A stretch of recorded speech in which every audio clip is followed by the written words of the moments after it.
Comedy के मंच पर वो पीटते हैं तालियां, पंजाब में बादलों के नाम पर देते हैं गालियां। वजारत बदलने के लिए खुद ही बदल गए गुरु। बीजेपी का मैदान छोड़कर कांग्रेस की पिच से बैटिंग शुरू।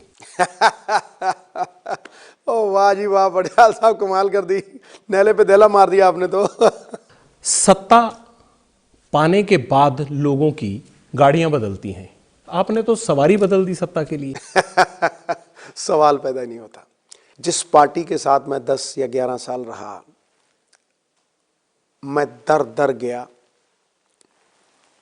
हर द्वार खटखटाया, हर लीडर से मिला और उनसे यही कहता रहा कि आप अगर अकाली दल से अलग होते हैं तो मैं आपको उम्र देने के लिए तैयार हूं। ये कोई शर्त नहीं थी, ये लोगों की आवाज थी। उसूलों पे आंच आए तो टकराना जरूरी है पटियाल साहब, जिंदा हो तो जिंदा नजर आना जरूरी है। In the war of right and wrong you cannot afford to be neutral.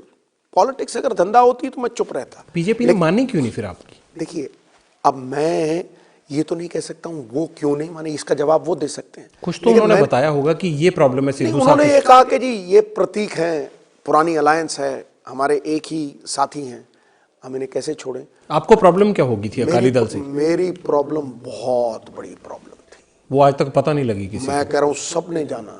मैं भूख हड़ताल पे बैठे नहीं, आप उठ गए थे अगले दिन साहब, आप बैठने लगे थे। सुनो सुनो सुनो सुनो सुनो, 8 प्रोजेक्ट सिद्धू की राजनीति में पीठ लगाते, नो प्रॉब्लम, लेकिन सिद्धू की पीठ लगाने के लिए अमृतसर का सारा विकास रोक दिया। सॉलिड वेस्ट मैनेजमेंट, मैं कोर्ट में गया, कोर्ट ने कहा सिद्धू साहब तू है इसलिए आगे, तेरी सरकार नहीं लगने दे रही। 25-25 प्रॉब्लम क्या थी उनको? मैं प्रॉब्लम जानना चाहता हूं। वन अपमैनशिप, क्रेडिट सिद्धू को ना मिले, हम क्रेडिट लेना चाहते, उसी होड़ उससे उनको क्या नुकसान था? अरे भाई ये तो वो बताए ना, मैं तो पीछे ही खड़ा रहता था। प्रोजेक्ट दिए, अमृतसर की जमीन बिकी, पैसे दिए, प्रोजेक्ट पास किए, काटा। 1 लाख की फीस नहीं भरी, काटा। अमृतसर के पैसे उठा के पता नहीं कौन सी जगह पे खुर्द-बुर्द कर दिए। मैंने कहा मैं भूख हड़ताल पे बैठूंगा। यहां स्पोर्ट्स एकेडमी के लिए पैसे जमा करवा के, नक्शा दे के, पास करा के सिल्ली लगा दी। आप ये कह रहे हैं कि वो इनसिक्योर है आपसे? थे भाई, असुरक्षित। अगर असुरक्षित ना होते तो 3 बार जीते हुए एमपी को आंधियों में 4 इलेक्शन आदमी जीता हुआ हो, एक सिख चेहरा हो, उसे कह चल बेटा कुरुक्षेत्र। किसने कहा? आज नाम लीजिए सिद्धू साहब। मैं सब कहानियों में नहीं, शेरो शायरी में नहीं। आज इनसिक्योर कौन था? बड़े बादल मैं नाम लेता हूं, छोटे बादल विक्रम मजीठिया, आपको बताना होगा। सुन तो लो, मुझे एक बात बताओ, उनको ये था कि अगर सिद्धू जीतता है तो 4थी बार का एमपी होगा, ठीक है।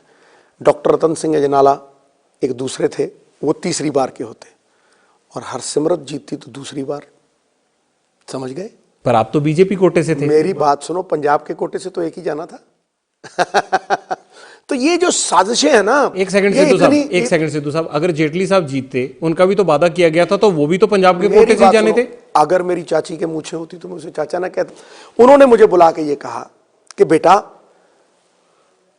पार्टी ने ये तय कर दिया कि टिकट मुझे मिलेगा। मैंने कहा सर आप गुरु हैं मेरे, माता पिता से बड़ा दर्जा है आपका। गुरु ने शिष्य को छोड़ दिया, लेकिन इसमें पता नहीं लगा था। देखिए छुपाइए मत सिद्धू साहब। देखिए नहीं, इसमें एक बात छोड़िए, बात ये गुरु और माता पिता आप बदल नहीं सकते।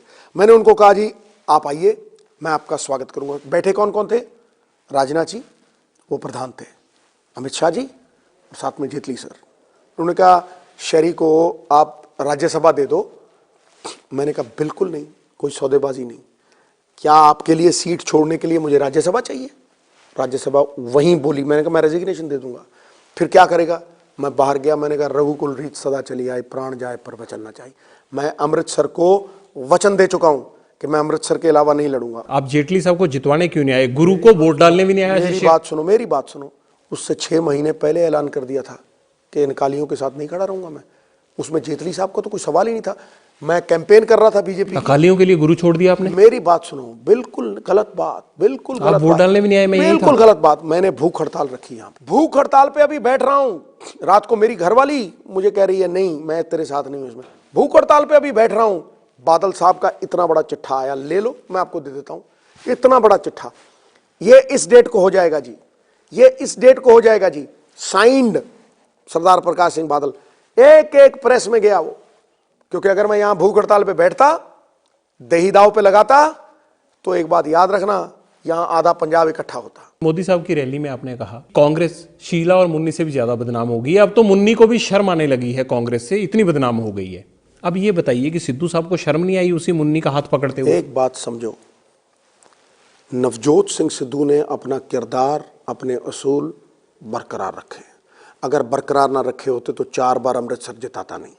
कोई सेलिब्रिटी निकाल लो जो टीवी पे हो और 4 इलेक्शन जीता हो, बड़े और सेलिब्रिटी भी हैं पार्टी में, देखो कितने कितने सर मेरा वोटों से हारे हुए हैं। फिर मेरा सवाल कांग्रेस और मुन्नी को। मैं फिर बोल रहा हूं आपको, मैं जवाब दे रहा हूं, उसका पूरा प्रॉपर जवाब दे रहा हूं।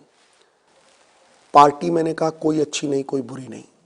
उससे पहले मैं केजरीवाल साहब के पास भी तो गया था, पंजाब के लिए गया था, और मैं नहीं गया, संजय सिंह आए, उनके साथ ये दुर्गेश पाठक साहब आए। बात क्यों नहीं बनी? अब सुनो ना, कैसे सिद्धू साहब आपको क्या चाहिए आप बताइए। पहले तो थोड़ा ऑस्ट्रक थे, तो आप बताइए। मैं कहा यार तुम्हारे पल्ले क्या है, तुम मुझे क्या दे सकते हो? मैं कहा मैं राज्यसभा छोड़ के आया हूं, क्या दोगे तुम मुझे, है क्या तुम्हारे पास? मैं कहा ये हाथ पंजाब के लिए ऐसे है, बोल तुझे क्या चाहिए। सर हम उनको लेके आएंगे। मैं कोई बात नहीं। अगले दिन मुकर गए, कह रहे जी उनके पास अब वो आम से खास हो गए, उनके पास गाड़ियां बड़ी हैं, 6-6 गाड़ियां चलती हैं, नहीं आपको जाना पड़ेगा। मैं चल भाई, गए, कुछ नहीं। मुझे एक आम आदमी पार्टी के बहुत बड़े लीडर ने, मेरे बड़े अच्छे दोस्त हैं, उन्होंने कहा सिद्धू साहब आपको गोल्ड मेडल मिलना चाहिए, आप 3 बार इनके पास मिल के आ गए और हलाल नहीं हुए। मैं खुद हैरान हूं, ये तो भोली सी सूरत बना के सबको झटका देते हैं और बाद में लाइन में खड़ा कर देते हैं। मैंने कहा जी ऐसा कुछ नहीं है, परमेश्वर बचाता है। मैंने तो इनको इतना ही पूछा था मेरा रोल। कहने लगे अपनी घरवाली को लड़ा दो, आप 2-4 लेक्चर करके निकल जाओ। रेस शुरू होने से पहले सिद्धू बाहर।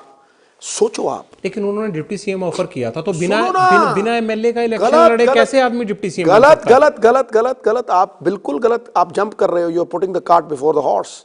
जब सिद्धू कांग्रेस में जाने लगा तो बैंस ब्रदर्स के साथ दुर्गेश आया, कहने लगा सर आप डिप्टी बन जाओ। मैं कहा वाह गुरु, पहले तो एमएलए नहीं, अब डिप्टी बन जाओ। मैं कहा गुरु मुझे एक बात बता, पहली बार मैं देख रहा हूं कि बगैर सीएम के डिप्टी अनाउंस हो रहा है। तो आप सीएम बनना चाहते थे? अगर सीएम बोलते तो मान जाते? तो सुनो तो सही यार, उनसे किसी से पूछो, उन्होंने खुद ट्वीट किया है, मैंने कुछ मांगा? ये तो कहते हैं हमने डिप्टी सीएम कहा था। उन्होंने कहा था, मैंने तो नहीं कहा था ना। उन्होंने खुद अनाउंस किया, 35 जगह बोला, मैंने नहीं कहा गुरु। सर आप क्या चाहते और थे? मैं क्या चाहता था? मैं पंजाब की बहाली चाहता हूं। आज भी उसको ठुकरा के आया हूं। सुनो, उन्होंने कहा अब डिप्टी बन जाओ। क्यों? कि सिद्धू कांग्रेस में ना चला जाए। मुझे बता 3 लाख करोड़ के कर्जे से कौन निकालेगा? मुझे किसकी अर्दल करनी पड़ेगी, किसका हुक्म सुनना पड़ेगा? कौन है वो कि जिसमें मैं विश्वास कर सकूं कि हां वाकई ऐसा होगा। सर हमारी पार्टी का ये असूल नहीं है कि हम चीफ मिनिस्टर डिक्लेयर नहीं करते। मैं कहा तुमने केजरीवाल साहब को तो दिल्ली में 1.5 साल पहले घोड़े पे चढ़ा दिया था। सिद्धू साहब आपको सीएम बना देते वो, तो क्या नवजोत सिंह सिद्धू चले जाते? एक बात क्योंकि आप तो उसमें पंजाब के साथ और बेटर कर नवजोत सकते सिंह थे। सिद्धू ये कहते थे कि तुम्हारे पल्ले क्या है, तुम मुझे क्या दे सकते हो, मुझसे क्या चाहिए, लो उठा। अच्छा सिद्धू साहब एक सीधा सवाल का जवाब देना।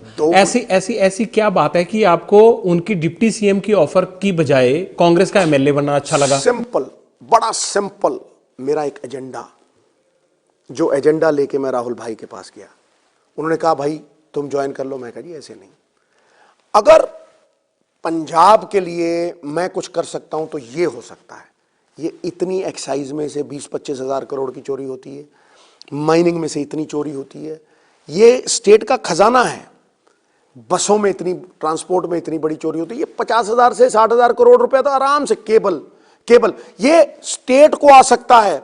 और अगर एक महकमा अगर आप ले लो, उसी का 25,000 करोड़ ला लो तो 2.5 लाख करोड़ होता। आपके पास राहुल का ऐसा क्या वायदा है कि आपको उन पे यकीन है? कोई वायदा नहीं, कोई वायदा नहीं। उन्होंने तो कांग्रेस ऐसा कर देगी इस बात की आपकी क्या गारंटी है आपके पास? मेरी बात सुन लीजिए, गारंटी की बात ही नहीं होती। जो वो बात कर रहे हैं वो उसी एजेंडे की कर रहे हैं, जो यहां पे आके वो लेक्चर दे रहे हैं उसी एजेंडे की कर रहे हैं। सिद्धू का एजेंडा पंजाब को बचाना है या बादलों को मिटाना? ना, मेरे एजेंडे में बदला है ही नहीं। मेरे एजेंडे में यह है कि जो पंजाब के लिए अच्छा काम करे उसकी पीठ ठोको, और जो पंजाब को बर्बाद करे उसे दंडित करो। इस बात की क्या गारंटी है कि कांग्रेस आपके साथ वैसा नहीं करेगी जैसे अकाली दल बीजेपी ने किया? तो किस बात की गारंटी है? इस बात की क्या गारंटी है कि अभी भूचाल नहीं आ जाएगा और हम दफन नहीं हो जाएंगे? आपको लगता है कांग्रेस में ये प्रताप बाजवा, राजेंद्र कौर भट्टल, सुनील जाखड़ आपको इतनी आसानी से ये सब करने देंगे? मेरी एक बात वो 40-40 साल से बैठे हैं, कहते हैं कोई मूर्ति की हम पूजा नहीं करेंगे। एक बात समझो, कोशिशें कामयाब होती हैं, वायदे और अंडे टूटते हैं। सिद्धू कोशिश करनी जानता है। राहुल और प्रियंका ने जो भी आपको भरोसा दिया है वो आप साझा नहीं करते। मैं वही सवाल फिर दोहराता हूं, पहले भी मेरा जवाब नहीं है। मैं बता रहा हूं, मैं प्रियंका जी से मिला। आप उन्हीं के भरोसे पे चल रहे हैं ना कांग्रेस? बिल्कुल। अगर उनका भरोसा नहीं है तो कांग्रेस में किसका भरोसा है? मेरे भाई, एक बात समझ ले, मैं प्रियंका जी से मिला। मैं कहा जी मैं बिल्कुल नहीं आ सकता, मेरी वाइफ आ जाएगी, मैं आपको वचन देता हूं, क्योंकि मेरी दाल नहीं गलनी। मैं तो पंजाब का वो चाहता हूं उत्थान। आपको लगता था कांग्रेस भी नहीं करेगी? नहीं, मुझे लगता था कि यार मेरा एजेंडा है, एक अलग तरीके का है, मेरी दाल यहाँ गलने वाली नहीं। यहाँ the difficulty in politics is the difficulty of being good. लोग, मीडियोकर लोग आपसे सुरक्षित हो जाते हैं, गैंग अप करके, ग्रुप बना के फिर आपको तोड़ते हैं। आपको लगता है कांग्रेस में भी है? मैं कहता हूं हर जगह है, the good, the bad, the ugly, everywhere. Party कोई अच्छी बुरी नहीं, पार्टियां चलाने वाले लोग अच्छे बुरे हो सकते हैं। मैं भाई से मिला एक बार, दो बार, दूसरी बार जब मिला, उनका इस एजेंडे को कौन ठुकरा सकता है? ये एजेंडा है ही इतना बढ़िया कि अगर पंजाब का पेट काट के इंडिविजुअल पॉकेट्स में लोगों की सरकार अगर एक परिवार की बन गई है, और ये सारे मुनाफे जो लोगों के हैं, मतलब 0.1% भी नहीं, 0.1% लोगों को 99% पंजाब के बिजनेस का फायदा जा रहा है। आप सोच के देखिए। मैं कहता हूं कि 100% फायदा पंजाब के लोगों को जाए, उनका उत्थान हो। पॉलिटिक्स सर मैंने बहुत कुछ किया है, लेकिन पॉलिटिक्स उनमें सर्वश्रेष्ठ है, क्योंकि पॉलिटिक्स से आप लोगों के जीवन को बेहतर बना सकते हैं। आपके पास और कोई रास्ता बचा नहीं था इसका मतलब? मुझे और आप बता दीजिए कोई और रास्ता हो। देखिए, अगर आपको ये नशे बंद करने हैं तो आपको कानून चाहिए। दुबई में, सिंगापुर में क्यों नहीं बिकता ये? क्योंकि वो 27 साल अंदर ठोक देते हैं, घर वाला भी देख नहीं सकता। यहां पेडलर, पुलिस और पॉलिटिशियन इकट्ठे होकर कर रहे हैं, लाल बत्तियों वाली गाड़ियों में जा रहा है वो।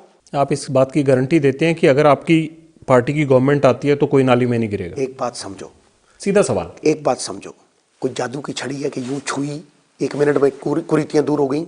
ऐसा नहीं होता, एक सिस्टम बनाना पड़ेगा सर। 5 साल में हो जाएगा? मेरी क्यों, देखिए, उम्मीद, जिसके पास कुछ नहीं होता ना, जिसके पास कुछ भी नहीं होता, उसके पास एक आस होती है, एक उम्मीद होती है। मैं आज पंजाब को इतना ही कह रहा हूं, वोट वहां डालो जहां आपको उम्मीद हो। पार्टी बदलने वाले को दल बदलू कह देते हैं हमारे यहाँ पे। अगर कोई सिद्धू को ऐसा बोले तो कैसा लगेगा? दुनिया में सबसे बड़ा रोग मेरे बारे में क्या कहेंगे लोग, ये फैसला पंजाब के लोग कहेंगे कि वो सिद्धू के बारे में क्या सोचते हैं। और जो आदमी 4 बार जीतता है ना भाई साहब, पहली बार एक सेलिब्रिटी जीतता है, दूसरी बार उसका काम जीतता है, तीसरी बार उसका आचरण और उसका व्यवहार जीतता है, और चौथी बार उसका किरदार जीतता है। ये मजीठिया, ये सुखबीर, लुटो और कुटो, ठा ठा डरते हैं लोग। Man of power are feared, but men of character are trusted. जिसके पास किरदार है उसके पास लोगों का विश्वास है।